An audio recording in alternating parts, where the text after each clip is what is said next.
साथियों सलाम नमस्ते सत श्री अकाल और जय भीम जोहार। साथियों बोकारो स्टील सिटी बहुत मशहूर जगह है। एक दौर था नेहरू का पीरियड जब भिलाई में स्टील प्लांट बना और बोकारो में स्टील प्लांट बना रूस के सहयोग से। लेकिन आज चर्चा उसकी नहीं दोस्तों, आज चर्चे में है बोकारो की विधायक नई नवेली विधायक श्वेता सिंह। पहली बार विधायक बनी है, राजनीतिक परिवार है और विधायक बनने के बाद ही कई आरोप प्रत्यारोप लगे उन पर और विवाद में रहे। ताज़ा विवाद यह है दोस्तों कि उनके नाम कई पैन कार्ड है, कहा जा रहा है कई वोटर आईडी है और इसको लेकर यह भी आशंका है कि कहीं उनकी विधायकी तो खत्म नहीं हो जाएगी। इन सब सारे मसले पर हम बातचीत करेंगे। हमारे साथ पॉलिटिकल एडिटर हैं शैलेंद्र सिन्हा, उनसे बड़ा बारीक दृष्टि रहती है उनकी, उनसे समझते हैं कि पूरा मामला दरअसल है क्या। क्योंकि बीच में भारतीय जनता पार्टी के लोग राज्यपाल से भी मिले थे, राज्यपाल से क्या बातचीत हुई और उसके बाद क्या कहानी आगे बढ़ी। जी शैलेंद्र जी बताएं आप। देखिए, निश्चित रूप से जैसा आपने कहा, जो बोकारो से श्वेता सिंह पहली बार विधायक बनी है, लेकिन उनका परिवार खासकर जो ससुराल पक्ष है वो लंबे समय से राजनीति में रहा है। और झारखंड की बातें कहें तो लगभग 5 दशक से भी ज़्यादा समय से, क्योंकि उनके ससुर जो थे समरेश सिंह बहुत कद्दावर नेता थे झारखंड के, और संयुक्त बिहार के समय में भी उनकी पहचान बहुत शानदार रही थी। और कहा जाता है जो वह भारतीय जनता पार्टी के संस्थापक सदस्यों में से एक थे, और उन्हीं की पहल पे या उन्हीं के प्रस्ताव पर भाजपा ने कमल निशान को अपनाया था। जी अच्छा, तो बड़ी बात बताएं ये बिल्कुल सही बात है, क्योंकि वो कहा ये जा रहा है जो 1977 का जब उन्होंने चुनाव जीता था, मतलब जेपी के आंदोलन के समय, तब जनता पार्टी थी, तो उन्होंने कमल चुनाव चिन्ह से चुनाव लड़ा था। अच्छा। और उसके बाद 1980 में जब बीजेपी की स्थापना हो रही थी और मुंबई में इसको लेकर के एक सम्मेलन चल रहा था, तो वहाँ पर उन्होंने ये प्रस्ताव दिया था और फिर भाजपा ने उसको अपनाया था। तो खैर ये तो अलग, लेकिन राजनीति में जुड़ाव जो रहा है श्वेता सिंह का, वो उनकी पुत्रवधू हैं। उनके पति संग्राम सिंह हैं जो समरेश सिंह के बेटे थे। तो राजनीति से तो श्वेता सिंह का पुराना परिचय रहा है, लेकिन वह यह जरूर है जो वह इस बार कांग्रेस से विधायक बनी है। समरेश सिंह ने अपनी सारी राजनीति जो की वो भारतीय जनता पार्टी के साथ की थी, या फिर बाद में जब बाबूलाल मरांडी 2007 में अलग हुए थे तो उन्होंने भी बीजेपी छोड़ दिया था और बाबूलाल के साथ चले गए थे। तो राजनीतिक वातावरण में हमेशा वो पली बड़ी रही हैं या चीज़ों को जान रही हैं। तो निश्चित रूप से जो आरोप उन पे लग रहे हैं, जो 2 पैन कार्ड होना, एक उसमें कहा जा रहा है जो एक झारखंड के रामगढ़ से बना हुआ है और एक पैन कार्ड उनके गुरुग्राम के एड्रेस से बना हुआ है, और एक में उनके पति का नाम है और एक उनके पिता के नाम से बना हुआ है। जबकि पैन कार्ड की सबसे जरूरी शर्त यही होती है जो उसमें पति का नाम नहीं होता है।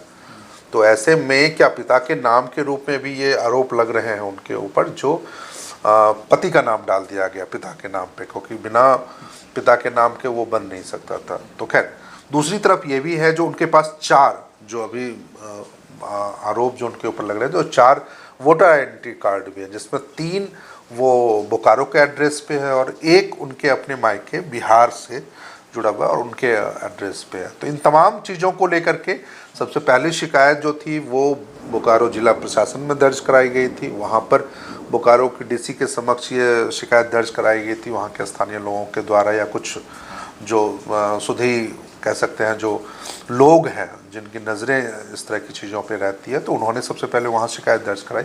और उसके आधार पे ही अब बीजेपी के जो पूर्व विधायक हैं जो बोकारो से ही चुनाव जीतते रहे थे, विरंची नारायण, उन्होंने ये शिकायत अब राज्यपाल के समक्ष लगाई है। और राज्यपाल से ये सिर्फ विरंची नहीं, 5 लोग गए थे। जी बिल्कुल, उसमें सीपी सिंह थे, आदित्य साहू थे, राकेश प्रसाद थे, तो तमाम लोगों, लेकिन मुख्य रूप से जो मीडिया को एड्रेस किया और था हमारे जीटी रोड लाइव पर जो बताया उन्होंने भी बताया था निश्चित रूप से, जो उन्होंने ये कहा था, जो उन्होंने ये राज्यपाल से या गुहार लगाई है या मांग की है जो उनके खिलाफ जनप्रतिनिधित्व कानून के तहत कार्रवाई हो, क्योंकि उन्होंने चुनाव के दौरान इन सारे तथ्यों को छुपाया है। इसके अलावा जो एक गंभीर आरोप उनके ऊपर ये लग रहे हैं, जो बीएसएल की जो बोकारो कंपनी क्वार्टर उसकी देनदारी भी उनके ऊपर बकाया है जी। 4 साल से उन्होंने किराया नहीं दिया। लेकिन इसमें भी जो अक्सर चुनाव में जो आप एफिडेविट दायर करते हैं, गलत जानकारी दी। हाँ, तो वहाँ पे उसकी जानकारी उन्होंने नहीं दी थी, तो इसके तहत भी उनके खिलाफ कार्रवाई की मांग की गई है। तो फिलहाल ये स्थिति है, जिस पूरे मामले को लेकर के 3 स्तर पे कार्रवाई हो रही है, बोकारो जिला प्रशासन के स्तर पर और राजभवन के स्तर पर और राजनीतिक स्तर पर। राजनीतिक स्तर पर इसलिए क्योंकि कांग्रेस भी अब इस पूरे मामले में कूद पड़ी है ना। तो ऐसे में ये भी सूचनाएं आ रही हैं, जो हमारे अपने लोग सूत्र हैं या वो बता रहे हैं, जो बोकारो जिला प्रशासन ने इस मामले में अपनी जांच रिपोर्ट राज्य के जो मुख्य निर्वाचन पदाधिकारी हैं, जो चुनाव से खासकर विधानसभा और लोकसभा चुनाव की गतिविधियों को देखते हैं या संभालते हैं, तो उनको भेज दी है। और यह अब ये कहा जा रहा है जो शायद उनके स्तर पर इस संबंध में भारत निर्वाचन आयोग को वो रिपोर्ट भेजी जाएगी और उसके बाद ही ये कुछ कहा जा सकता है जो उनके खिलाफ या उनकी सदस्यता को लेकर, जैसा आपने भी आशंका जताई है, तो उसको लेकर के कोई तस्वीर साफ हो पाएगी। ये ऐसी आशंका क्या इसी कारण उभर रही है कि कोई और कारण है? नहीं, निश्चित रूप से देखिए, ये आशंका ही मत कहिए। ये जो आप जनप्रतिनिधित्व कानून है उसके तहत आपको ये अपने बारे में पूरी जानकारी, खासकर चुनाव के समय जो आपके खिलाफ कितने एफआईआर दर्ज हैं या आपके खिलाफ कितनी देनदारियां हैं, किसकी किसकी देनदारियां, किसके किसके पास कितनी संपत्ति है, आपका अपना बैकग्राउंड क्या है, ये तमाम चीज़ों की बहुत बहुत ही बारीक से वो सारी जानकारियां उनको देनी होती है, ताकि उसके आधार पे ही ये तय होता है जो उनकी उम्मीदवारी सही है या नहीं है, या फिर लोगों को उसकी जानकारी है कि नहीं है। देखिए, आपको पता होगा जो कुछ 1 साल पहले, मुझे लगता है 7-8 साल पहले, जब सुप्रीम कोर्ट में एक सुनवाई के दौरान सुप्रीम कोर्ट ने आदेश भी किया था जो भी चुनाव लड़ रहे हैं उनको अपने खिलाफ दर्ज सभी प्रकार के मामले, चाहे वो आपराधिक हो चाहे गैर आपराधिक हो, उनके बारे में सूचनाएं, ना सिर्फ सूचनाएं देनी जरूरी है बल्कि उसका पेपर में, मीडिया में भी उसको प्रकाशन करवाना बहुत जरूरी होता है, दिखाना पड़ता है, वो दिखाना पड़ता है निश्चित रूप से, और उसकी प्रति भी उनको देनी पड़ती है। तो ये सुप्रीम कोर्ट का जो निर्देश था वो यह बताने के लिए था, जो भी अपने उम्मीदवार को चुन रहे हैं या लोग जो उम्मीदवारों को चुन रहे हैं, तो उसके बारे में उनको पूरी जानकारी हो।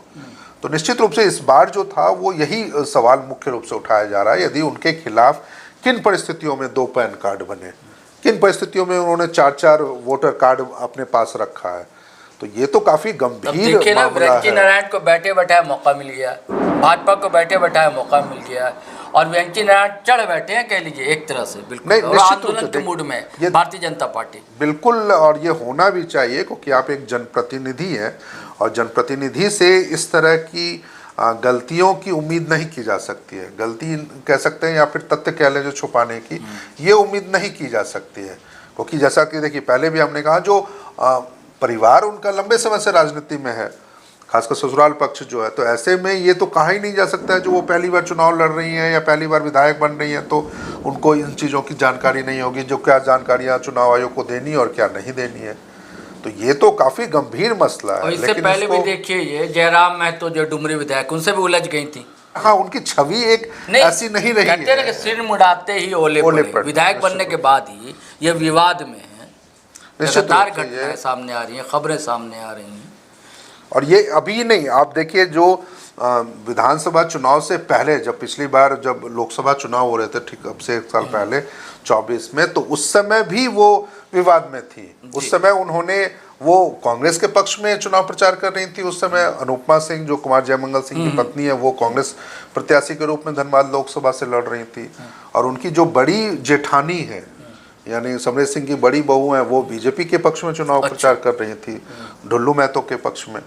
तो उस समय भी काफ़ी दोनों बहुओं के बीच में कह सकते हैं जो काफ़ी तनाव की स्थिति बनी थी और काफ़ी आरोप प्रत्यारोप हुए थे, नोक-झोंक हुई थी। तो खैर ये मसला हो सकता है जो उनके विवादों में रहने का उनका शौक रहा हो या फिर वो रहती हो विवादों में, लेकिन ये मसला जो है इस बार का वो विवादों वाला नहीं है, बल्कि एक गंभीर आपराधिक वो वाला मतलब कि दायरे वाला है, जिसपे आपने बोकारो की पूरी जनता से, जिन जनता ने आपको चुना है विधानसभा के लिए, उससे आपने झूठ बोला या फिर उनसे आपने अपनी सच्चाई छुपाई है। और सिर्फ उनसे ही नहीं, भारत निर्वाचन आयोग से जिसके जिम्मे ये होता है जो वो चुनाव को शांतिपूर्ण और बेहतर तरीके से संचालन करे, उससे भी ये जानकारी छुपाई है। तो निश्चित रूप से बीजेपी जब से ये को खबर सामने आई है शैलेंद्र जी, वो दिखलाई नहीं दे रही, यानी कि उनका कोई बयान नहीं आया अब तक। नहीं, बयान आया है लेकिन वो सोशल मीडिया के माध्यम से। अच्छा, वो कह रही हैं जो बीजेपी के पास और कोई काम नहीं है, वो बस हर मुद्दे को लेकर के वो राजभवन चले जा रहे हैं, कूद कूद के चले जा रहे हैं, ऐसे ही उन्होंने वर्ड इस्तेमाल किया। ठीक है, लेकिन जो सवाल बीजेपी उठा रही है वो तो वाजिब है, उसका तो जवाब देना चाहिए। निश्चित रूप से उन सवालों का जवाब उन्होंने सार्वजनिक तौर पे भी उन्होंने अब तक इन चीज़ों को नहीं बताया है, जो किन परिस्थितियों में उनके पास 2 पैन कार्ड हैं या 4 वोटर कार्ड हैं, या फिर उन्होंने बोकारो स्टील प्लांट जो है उनका किस आवास का जो बकाया है, तो वो उनके अभी भी उनके माथे पे क्यों है या उनके पास क्यों बकाया पड़ा हुआ। लेकिन एक चीज़ ज़रूर है जो अभी तक, देखिए, इस पूरे मामले में राजभवन की तरफ से कोई एक मतलब कि ये कह सकते हैं जो प्रतिक्रिया नहीं आई है, जो इस पूरे मामले पे राजभवन या महामहिम राज्यपाल क्या एक्शन लेने वाले हैं, क्योंकि उनका भी एक्शन जो है वो काफ़ी अहमियत रखेगा। क्योंकि आप सभी को जानूँ, हमारे दर्शकों को पता है जो कैसे पिछले विधानसभा के कार्यकाल में है वहाँ मुख्यमंत्री हेमंत सोरेन के खिलाफ इसी तरह की एक शिकायत होती है, और वो शिकायत को लेकर के उन्होंने राजभवन ने जो खबरें आई थी, हालांकि वो कितनी सच थी या नहीं थी वो नहीं कह सकता, लेकिन ये खबरें आई जो राज्यपाल ने भारत निर्वाचन आयोग से उस पर अपना मंतव्य मांगा था। तो पिछले विधानसभा के कार्यकाल में वो एक कार्रवाई हुई थी। तो उम्मीद इस बार भी कर रहे हैं जो इस मामले में जब बीजेपी राजभवन पहुंची है, आज उनको उस ज्ञापन को दिए हुए जो विरंची नारायण के नेतृत्व में भाजपा शिष्टमंडल ने दिया था, तो उसको दिए हुए आज 3-4 दिन होने आए हैं, लेकिन अब तक राजभवन ने इस पर क्या कार्रवाई की है या मतलब जो भी है उनकी अगली प्रक्रिया क्या है उसके बारे में कोई जानकारी नहीं है। तो थोड़ा सा हमें इंतज़ार करना होगा जो इस पूरे मामले का क्या बनता है। लेकिन निश्चित रूप से ये जो आपने कहा है जो उनकी सदस्यता जा सकते हैं, निश्चित रूप से जा सकती है यदि ये तथ्य सही पाए गए जांच के दौरान, और बोकारो जिला प्रशासन ने जो अपनी रिपोर्ट भेजी है यदि उसमें इसकी पुष्टि हो जाती है तो निश्चित रूप से उनकी विधायकी पे खतरा आएगा। चलिए साथियों, अब नए वीडियो के साथ हम फिर हाजिर रहेंगे। तब तक के लिए वही आग्रह है, गुजारिश है कि अगर आपने हमारा चैनल सब्सक्राइब नहीं किया है तो ज़रूर कर लें, और सब्सक्राइब कर लिया है तो ज्वाइन बटन दबाना हरगिज़ ना भूलें। और साथियों, हमेशा की तरह आपका सहयोग मिलता रहे तो हम चाहते हैं कि आप धड़ाधड़ फटाफट खटाखट वीडियो शेयर करें, लाइक करें, कमेंट करें। और एक और आग्रह दोस्तों, वो ये है कि हम लोग फेसबुक पर भी हैं, इंस्टा पर भी, वहाँ भी आप आएंगे तो हमें अच्छा लगेगा, बल मिलेगा। चलिए आज्ञा दीजिए, इजाज़त दीजिए। जय हिंद, जय भारत।